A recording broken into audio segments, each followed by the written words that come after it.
his business on Front Street. But anyway, he meeting up with Erica to catch her up on a lot of things because she's stressed out.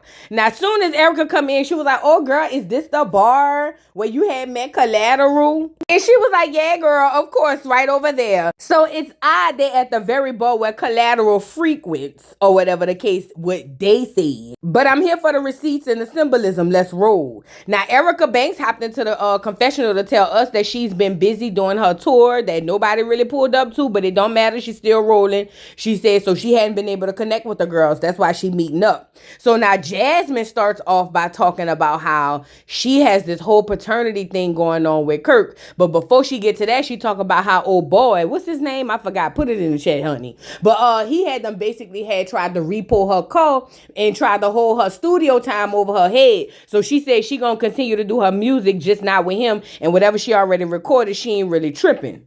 And I said it must have been trash. Must have been trash. But anyway, she's moving on independently. I don't know if she got the call back. I think Erica asked her, girl, did you at least get your call back? And she was just like, I don't know. But this is my advice to Jasmine. Girl, finding a man that's going to take care of you financially and you don't have to sleep with him every night is gold. Girl, do you hear me? Girl, I would be calling him apologizing on some Anita Baker. I apologize. Oh, believe me, I do. Girl, please.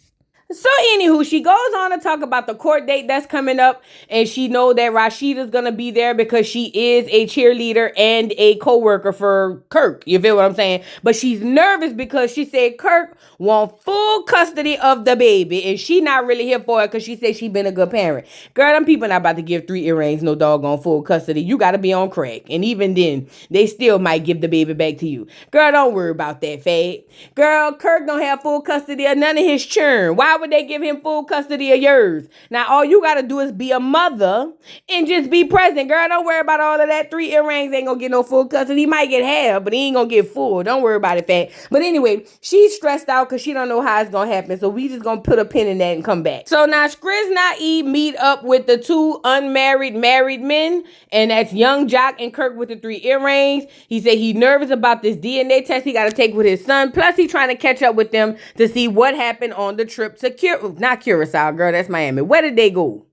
Mexico, girl, somewhere where they eat empanadas, girl. I don't know. Anyway, so he was like, yeah, how was the trip? So they fill him in and tell him that basically Zane kept getting into it with the Bam old man because he couldn't get over seeing her with a new man, and it's not Skriz Naib. And Skriz Naib said, what? He was ready to really throw down and get beat up behind me? And it was like, yeah, bruh. And Skriz Naib was like, no. I can't believe that, man. Zane is the homeboy. That's my partner, bruh. He really looking out. And I'm like, this is not, no, don't send Zane on no dummy mission. Girl, please. Zane was going to get told every which way but loose out there by everybody. What is we talking about? And Skriz Naib, I believe the Bam when she said you be over there harassing her, feeling some type of way because she got her new man. I believe that. I don't care what nobody say. But Jock was like, yeah, you know, it was a trip. It was whatever, but we glad to be back home. But neither here nor there. What's going on with you and baby mama number 3? Congratulations. We heard you done had the baby. What's going on? Did y'all have a shower? How's Mama D taking it? Like, what's really tea about the whole situation? And look at 3 earrings with the Adam's apple. Yeah, because I had heard how you had the baby. Is y'all getting a DNA test? Like, what's up? Like, what y'all about to do? Because, you know, you out here living and wilding out and having a good time. Like, what is y'all on, bruh?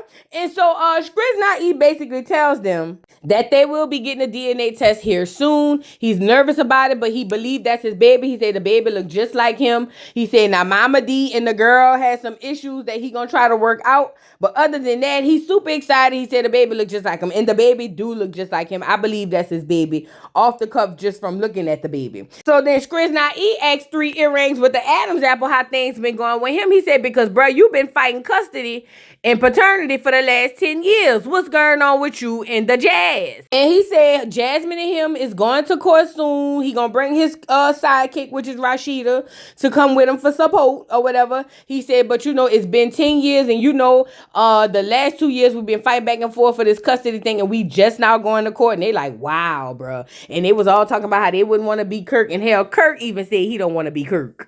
Girl, you gotta be strong. Kirk don't even want to be Kirk. That's bad when you don't want to be yourself. But he said he gonna make it out, make it through. He confident that the judge is gonna give him full custody. And I said, you lying to me, child. Let's move on.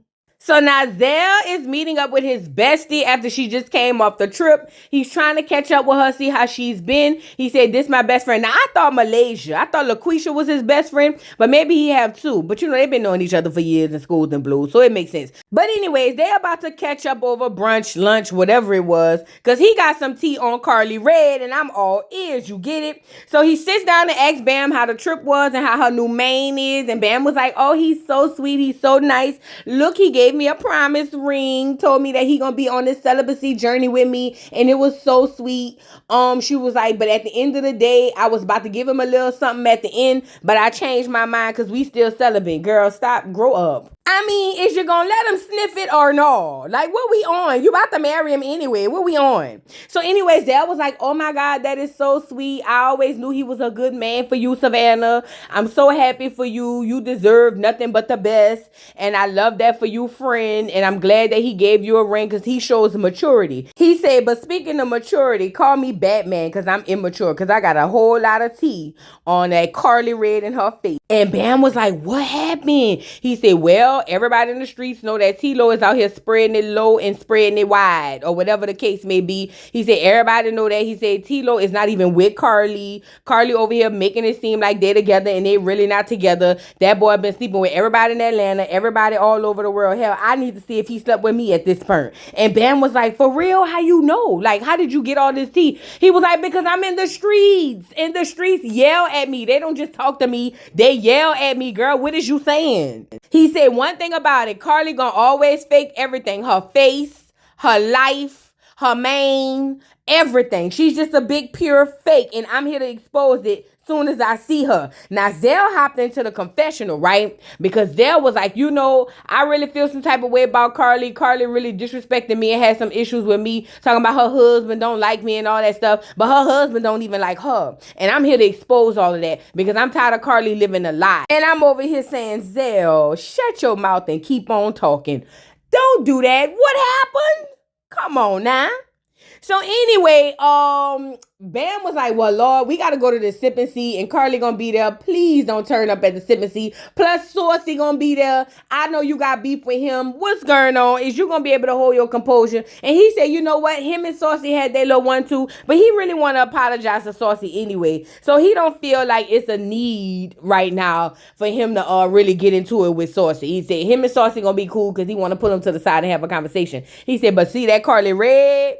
Honey, the way she had me all riled up and fired up, who knows what's going to happen. I see, oh, Zale, make sure you get there early, okay? But anyways, let's move on. And look at David Ruffins. Hopped into the confessional and moved that Adam's apple up and down to tell us that him and his sidekick is on the way to the courthouse to fight for full custody of the baby. And I said, you ain't even got full custody of Rashida. How you gonna get full custody of the baby? Satin shirt? Girl, anyways, but he said he nervous, but he ready to change the baby last name or something. And look at Rashida, dumb as a box of rocks and as slow as a turtle. You know, they say you gotta sacrifice for love. But if I gotta sacrifice the way Rashida has sacrificed, bitch, I don't want the love. I don't even want love around me. Do you hear me? Girl, it's gotta be miserable living in the skin of Rashida. I'm telling you, I don't care what nobody say. It's got to be miserable.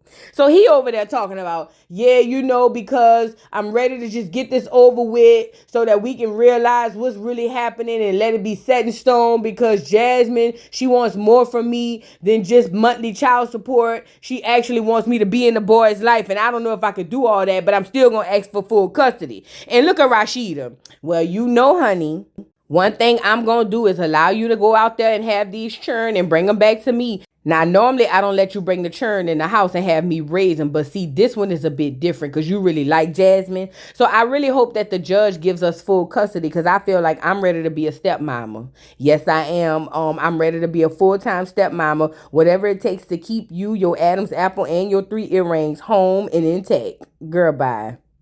So now moving on, we got Skrizz not in the sprinter with the baby and the baby mama.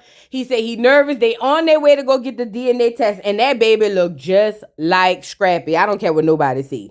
So anyway, he's trying to like cater to baby mama number 3. Like, what's wrong with you? What's wrong? And look at her. She got an attitude.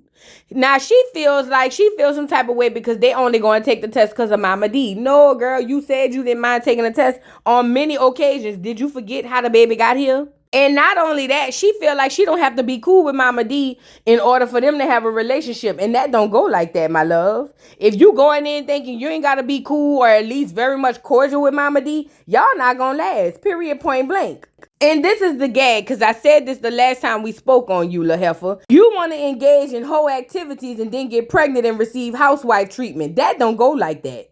So now Skrizz Nai is trying to explain to you that you're going to have to be cool with his mama, because if you're not cool with his mama, it's going to cause strife in the make-believe palace. And if any strife shall come upon the queen and her make-believe palace, then the whole house of cards fall down. So he need her to be on the same team as Skrizz Nai and Mama D. But she feel like I don't have to do that. As a matter of fact, I don't even like your mama. I've been wanting to say that. I just ain't said it. But now that we're here, I'm just letting you know I'm going to be different. I'm not going to be like any one of your other baby mamas. And I said, there you go. See? You really think you gonna get into a nigga life who been nigga in the same way all his life and change him? Girl, you must have bumped your head during labor. That's the only thing I could think of, because you ain't gonna do what you think you about to do.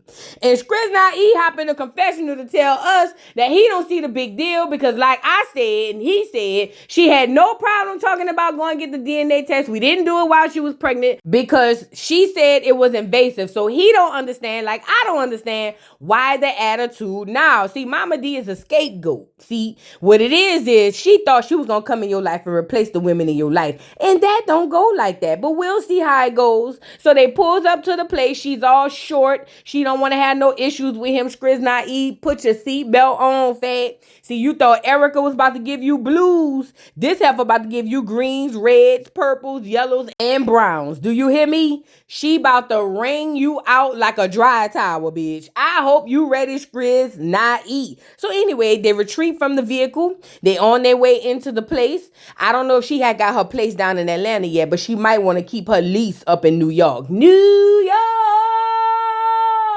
Because I don't see this working out. But anyway, go on in there, girl. Let them people put that Johnson & Johnson's Q-tip around y'all throats.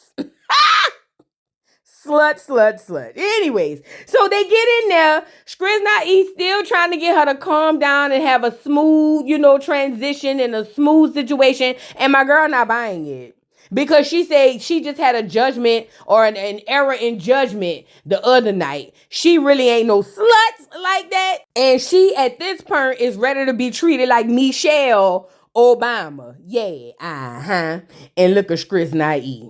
Yeah, swab that mouth fat. But I ain't gonna lie, like I said, the baby look just like Scrap. I don't, we definitely need the test. But I'm just saying, the baby look just like Scrap. Scrap is there to make sure everything goes well. And what we all know, I don't want to spoil it. I ain't gonna spoil it. But we know the results of the test or whatever the case may be if you follow any of this on social media. But anyway, the test is being taken. My girl got an attitude.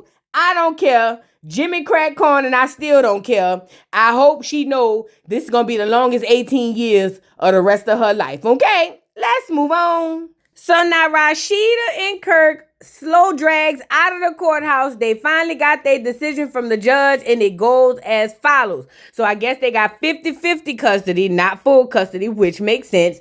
Also, he said they have a set amount of child support, so she can't keep coming back asking for no more child support. And then also he gets to give the baby his last name. Now this is very exciting for Kirk. He said because all his illegitimate children got his last name except this one, and he have to put the stamp on the baby head. So then, boom, Kirk hop into the confessional to tell us that he hopes that this time they can put everything behind them, move forward. He got 50-50, even though he ain't going to do 50-50, but he got 50-50 custody, and he ready to move on with their lives or whatever the case may be. And I say 3 earrings. Where's your Adam's apple? That ain't going to happen. It ain't going to happen, David Ruffins. And look at Rashida.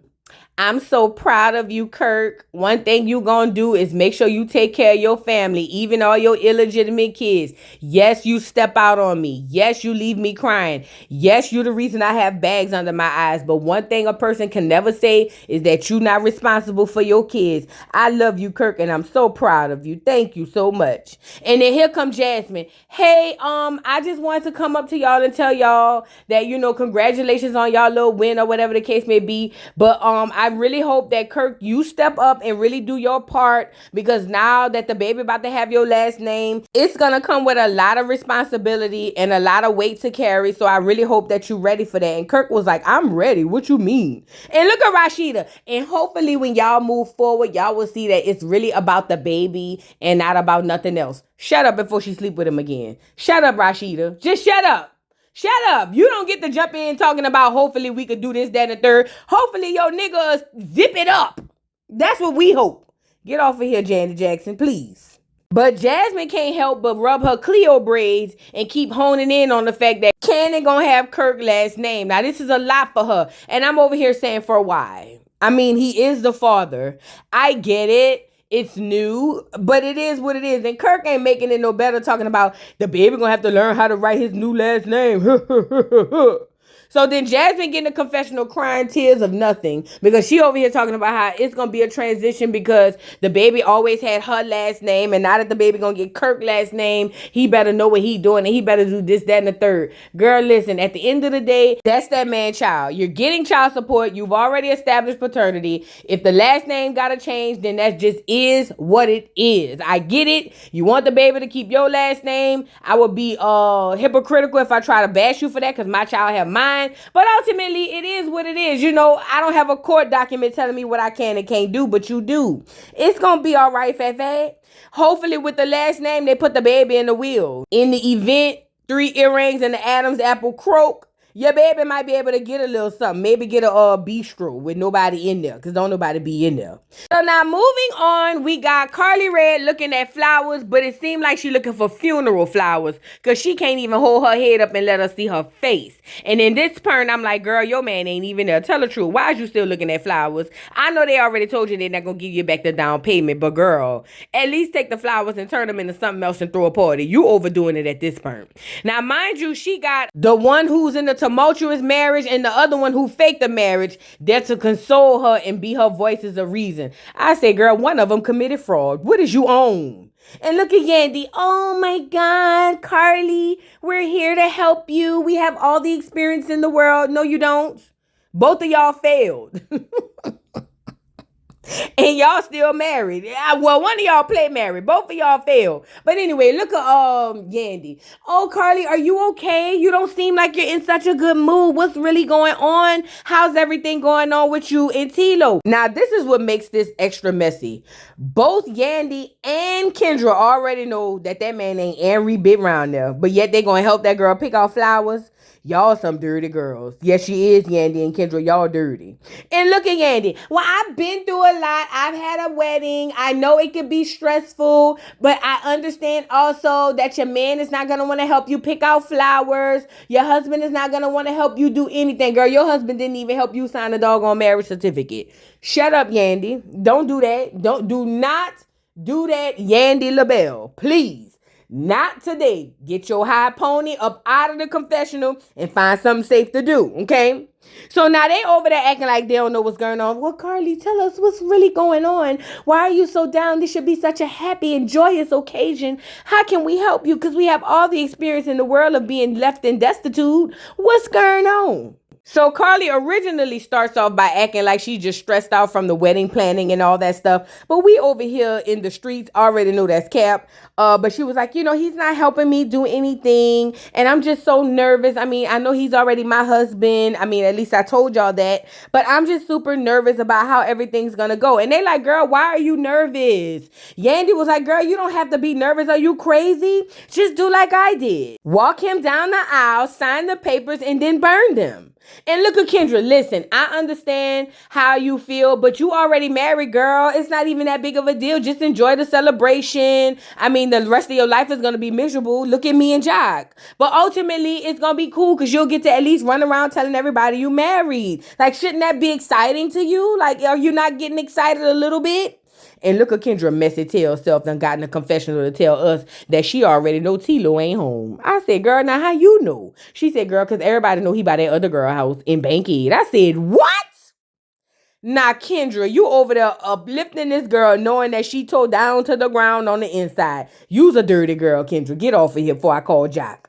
So Yandy is still trying to understand why Carly ain't excited. And Carly finally comes and says that basically Tilo stay leaving and that's why they having an issue. And I'm telling you now, I think that's why she called the police on them and made that police report. Because in the police report, the one where they getting divorced, Carly literally said that he left the house the next morning and boom, that's after that she talked to the lawyer and the lawyer told her to go ahead and file a paperwork and file a police report. Let me find out, girl. Let me find out you really just mad because that man keep running and ghosting on you. You knew what it was when you signed up with it, fat. Now, Carly, you can crack a fake smile all you want, and I'm here for playing it up in front of the people, but we all know deep down inside you are rotten and wilting away, girl. Couldn't be me. Let's move on. So now anyway, Renie is meeting up with Sierra face number 3, trying not to have her face touch Sierra's. They embrace in a hug. And basically, Renie is happy to see her friend. She says she ain't seen her in a while. They had their last little blow up and she don't feel like they really reconcile. And that's what she wants from this encounter here. So Renie was like, oh, Sierra, I miss you. I'm so happy you came in early because I really wanted to touch bases with you and let you know that I'm sorry about my comments saying I wouldn't let you watch my baby, even though I mean it. Yeah, I'm sorry for saying that. And I really want us to get back to where we were because we were really tight and really cool. And I miss you as a friend. You know what I'm saying? So Sierra was like, oh, well, I miss you too. It was just that you hurt my feelings when you said I couldn't watch the baby because I got a new husband and he's still on parole. I mean, the ankle monitor on, but they did say he could be around kids. So I don't understand why you would even say that. But ultimately, I miss you too, though, because you really is my friend. And I really was trying to stick around and be there for you because that's what friends do. And so basically, Renie basically tells her, hey, look, girl, apologies for all of that. Also, I want to let you know that I'm having a sip and see tonight and who all gonna be here. She said, not Spice, Old Spice, regular Spice, not the Ice Spice. She's not gonna be here, but I want to let you know before we move forward that Spice already seen the baby. And she said, what? She was like, yeah, girl, but please forgive me. Now, Sierra feels some type of way because Spice seen the baby already and she haven't. But to be completely honest, in Renie's defense, Sierra, you have had your own life here recently. You have been carrying around a convict all over America and abroad. You don't have time to be worried about no baby, girl. So, Sierra, it is what it is. Spice seen the baby. You about to see the baby. Hopefully, you get some Visine and the silicone won't close your eyes so you can see the baby. Just move on now, girl, please.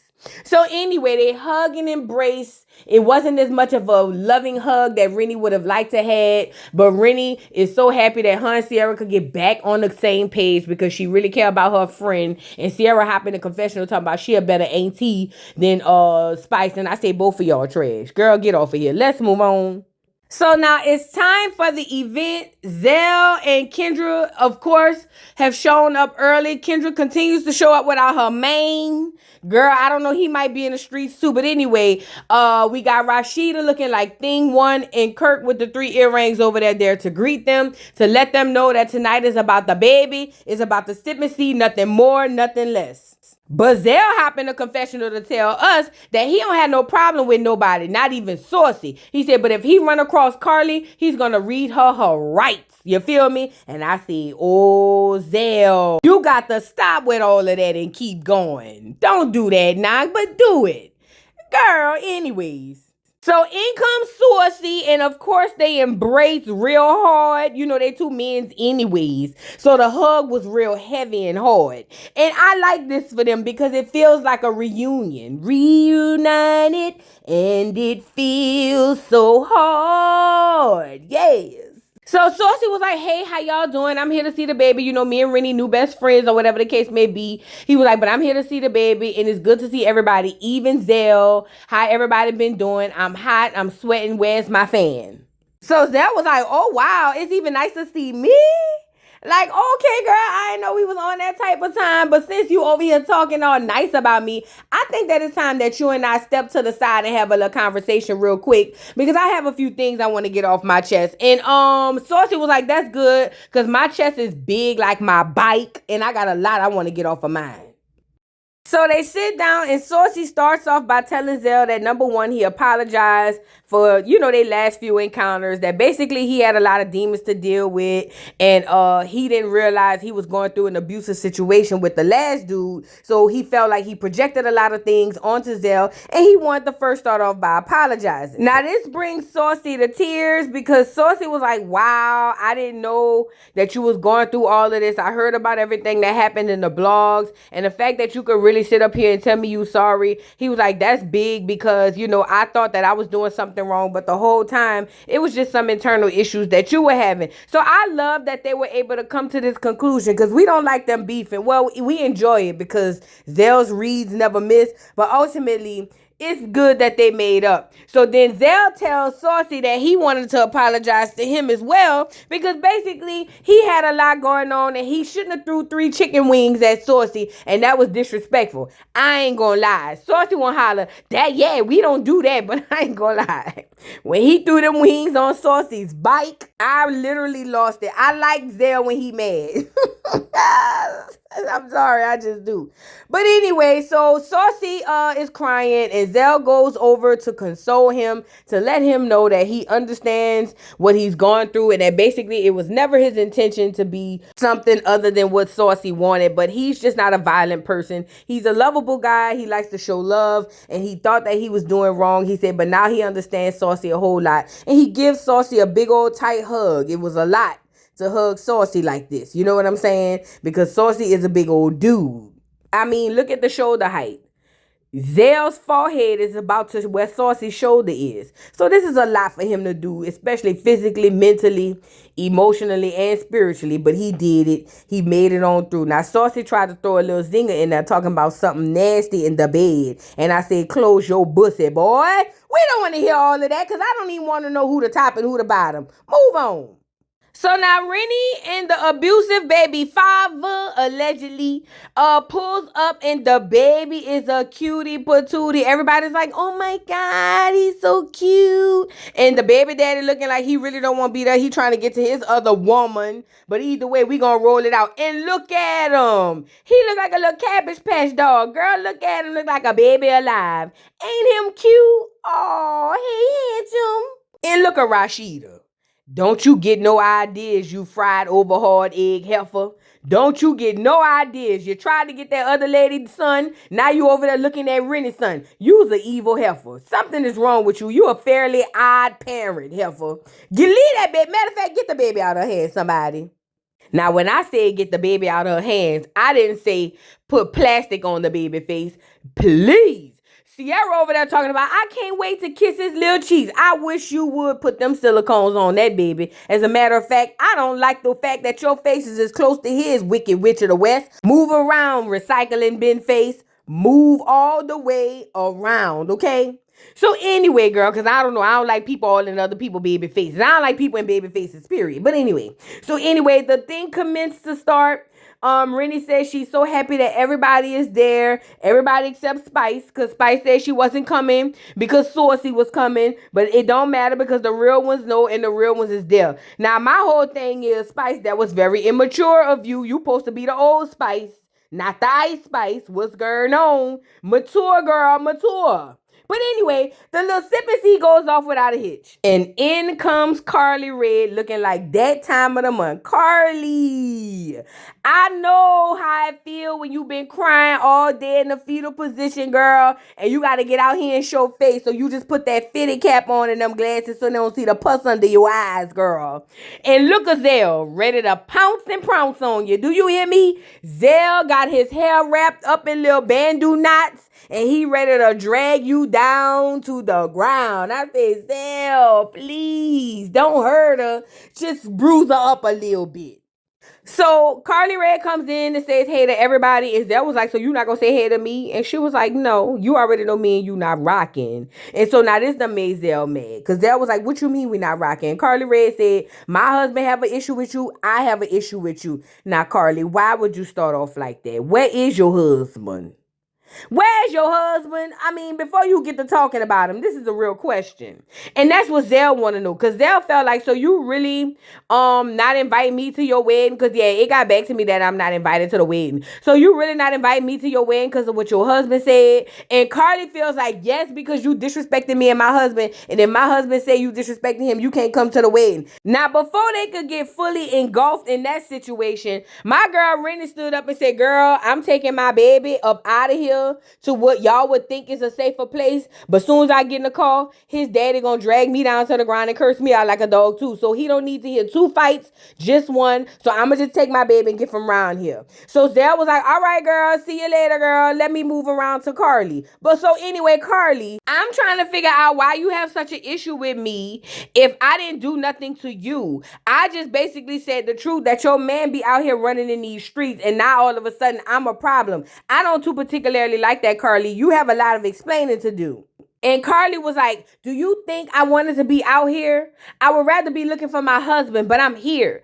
I told you that you had an issue with my husband and I have to stand by my husband. And me standing by my husband is what a real wife should do. Now, I'm really confused as to why you even questioning me when I'm telling you what's going on and I have to stick by my man.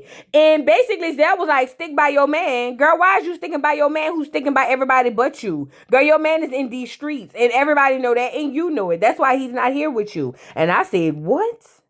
And basically, Zell just kind of went in and was like, you really is sitting up here mad at me, acting like you getting married, but your whole life is a lie. Everything you do is a lie. It's all temporary, even your face. And I said, what? Nazelle, not the face is temporary, no. And he said, yeah, she's got a temporary face, a temporary boyfriend, a temporary life, a temporary business, a temporary home, temporary everywhere. Matter of fact, we gonna call her temporary. Add her to the calendar after January. And I said, what? And look at Saucy trying to make sense of it. Well, Zell, maybe y'all can sit down and have a conversation. Shut up, Saucy. Y'all just got back cool. You let them get into it and mind your business, okay? Before we go get 3 more chicken wings to throw over your head. So back to Carly and Zell. So Zell want to know why he not invited to the wedding. And he hop in a confessional and tell us that basically he feel like he deserved to be at the wedding. I mean, yeah, I hang out with a few ops and the ops is really not his ops because he be inside of the ops. It's really Carly's ops. But at the end of the day, he don't feel like he should be excluded from the wedding because he's really Carly's friend. And I guess this is a measure of tough love over here that he's trying to apply, but Carly don't see it because she's blind, you know? So anyway, Zell basically tells Carly that she down bad and that he want T-Lo little short bald head self to come and tell him that in his face. But we know T-Lo's not going to do that. T-Lo's not a fighter. He's not anything, actually. I don't even think he's really Carly's husband. But anyway, we already know he's not going to come. And Carly's going to give every excuse but the child of God as to why T-Lo's not there. And also as to why Zell is not coming to the wedding. I think Carly didn't too particularly like that truth being spilled about the whole situation. So now Carly says she's got to respect the wishes of her husband and it's not about Zell. And for Zell to make this about him is crazy because she's with her husband and she loves him. And Zell was like, girl, you not with that man. That man ain't with you and everybody here know it. It's just that I'm the only one that's going to say it. And this turns Carly up to 10 because she feels like Zell is being a hateful, spiteful person who really don't want to see her happy even though he claimed that he do. But he really don't want to see her happy because if he did, he wouldn't be out here spreading the so-called lies, which are truth, about her husband. Now, even Kendra jumped in the confessional to be like, yeah, girl, we all know that T-Lo ain't with no doggone Carly. Girl, everybody knew that. As a matter of fact, to be completely honest, we just over here just trying to go along to get along because we don't want to hurt Carly's feelings. I said, that's what Zell said. He did say that part. He said that. Now, this prompts Zell to lose it. He said, F you, F your husband, F your fake marriage, and your fake wedding because the wedding ain't gonna happen. I ain't got to worry about not being invited because the wedding ain't gonna happened. And as sure as I got a nose on my face today, they've already filed for the so-called divorce. Well, according to a police report, they filed for a divorce. But ultimately, yay, ain't gonna be no wedding like Zale said. Now, this was the part that gagged me. When Zale said, you is too immature and you the oldest person in here. Zale said, you should be the oracle. I said, what?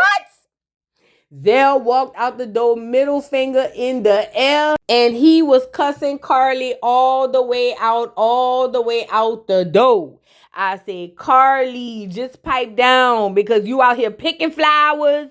You out here showing up to all the events without your man, and he keep running. Now, one thing Zale did say that stuck out to me. Zale said that everybody knows while Carly and that boy was in Cabo, he was texting some girl back at the crib, talking about Atlanta, talking about he trying to get back over there. And I said that. I said he picked that argument, even though Carly was recording, but he overdid it just so he can get home, so he can get with another girl. I called it. Y'all don't be want to listen to me, though. I know niggas. I know them. I done been around them all my life, girl.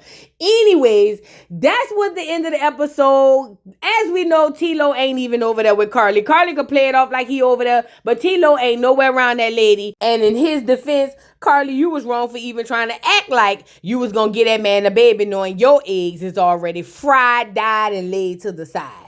But anyway, drop down in the comments. What do y'all think about the episode? Don't forget to like, subscribe, hit the notification bell, follow me on all of the platforms, my love, and I'll see y'all later. Bye.